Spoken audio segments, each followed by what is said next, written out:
I fed this tank yesterday, I want to say about 7 pounds of mullet and a pound of giant NLS pellets.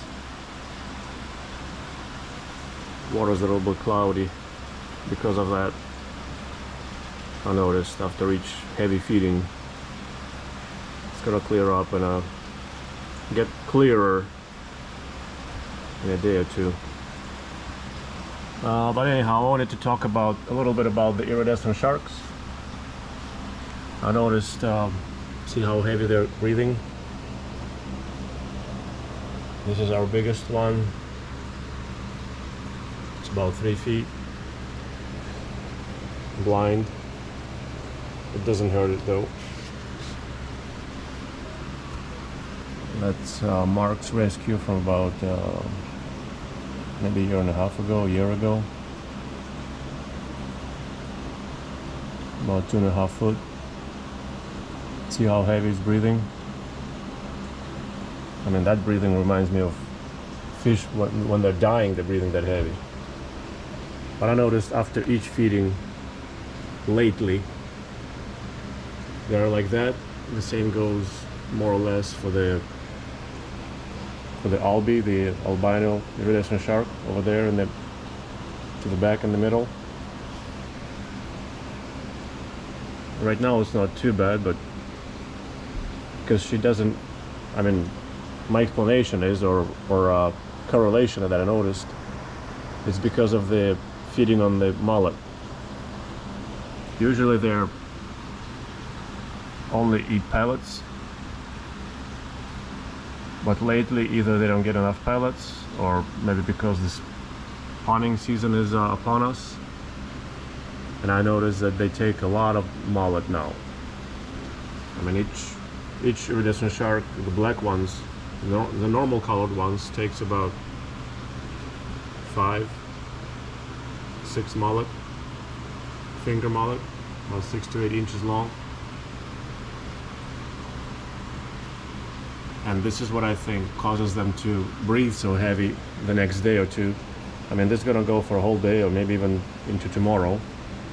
And that has to do with digestion, I assume, because it's much harder to digest a lot of fish versus pellets. At this age, I read that iridescent sharks are not predatory. They prefer to feed on a herbivorous diet, or omnivorous if the animal part comes from insects or such. But they're not piscivorous anyway. They don't hunt fish, as opposed to the black ear shark or a paroon shark. There are 2 species in that genus, Pangasiidae, the iridescent shark, and the giant Mekong River giant catfish. Either of them are predatory.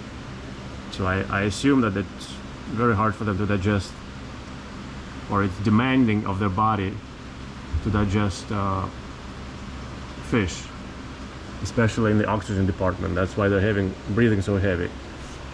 But each time they come down, I mean, and pick up the mullet from the bottom when I'm feeding.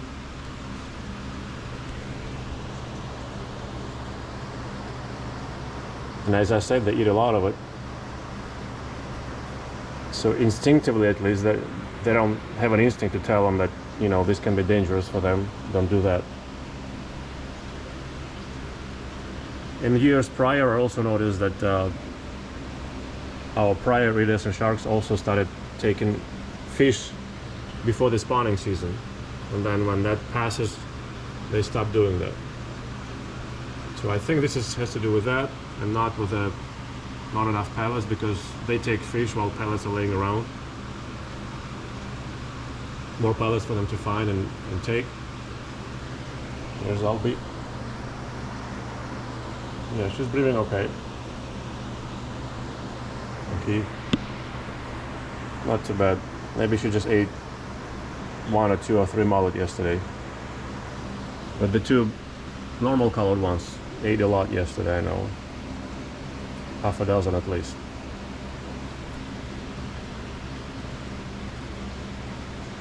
I remember thinking yesterday, how many do you want to eat? How many are how many are gonna squeeze into that belly?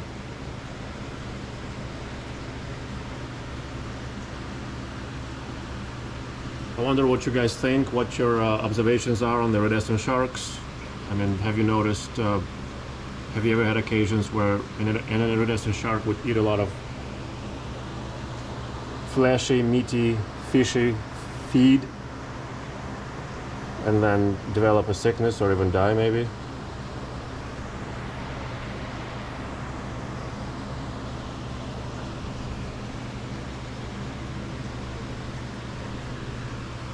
Hopefully not, but whatever you noticed in your personal experience, I'd appreciate knowing that.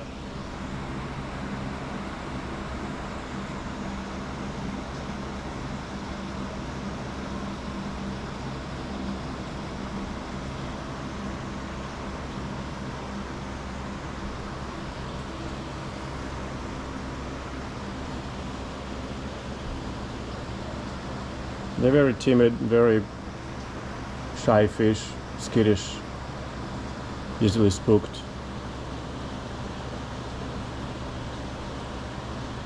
When they're stressed and uncomfortable, usually their mouth bears a lot of marks from the blows and run-ins with the water. I'm sorry, with the walls and of the pond or tank.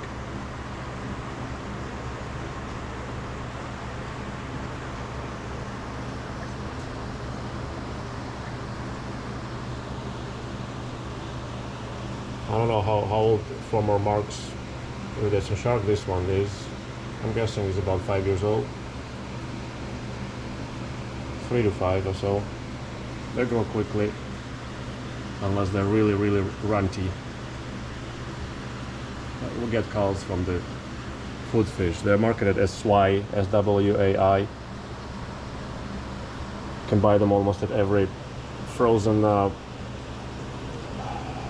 fish section of every grocery store.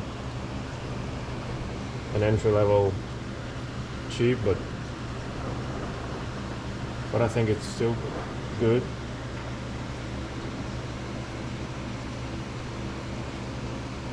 Kind of fish meat.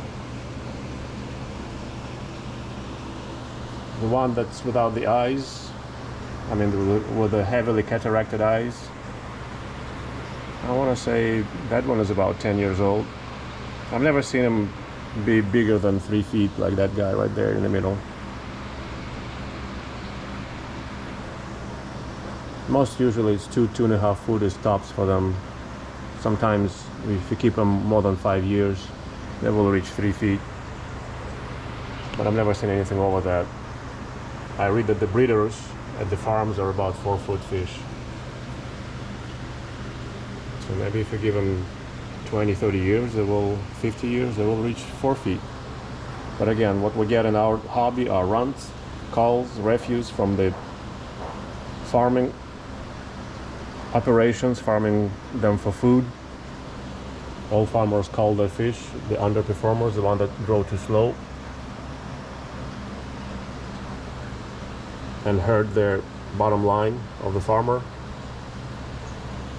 So they weed them out all the time, and then most of them probably go into fertilizer or some such purpose, and then some of them make it into the aquarium fish trade, and that's how we get them.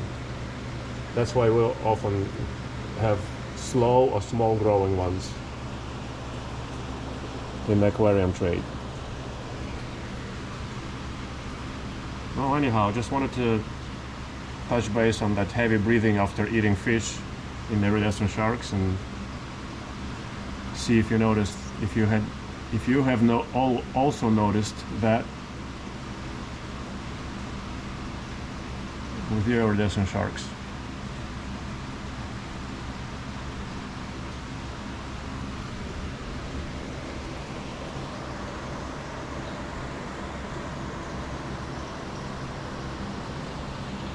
It's interesting with the albino one, I noticed that if it doesn't breathe heavy, it breathes right at the surface. It just hangs near the surface with the mouth onto the surface and breathes that way for long times. And then swims around fine, like it's doing right now.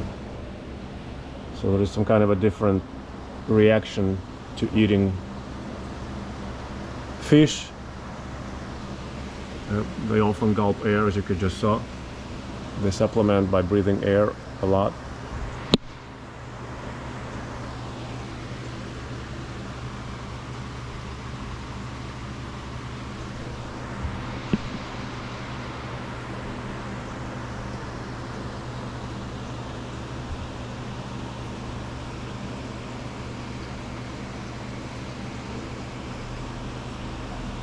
Funny that they're obviously stressed by it. I mean, this is stressful breathing. But after a day or two or three, they, as if it doesn't matter, they're gonna go again for the fish when I feed next time.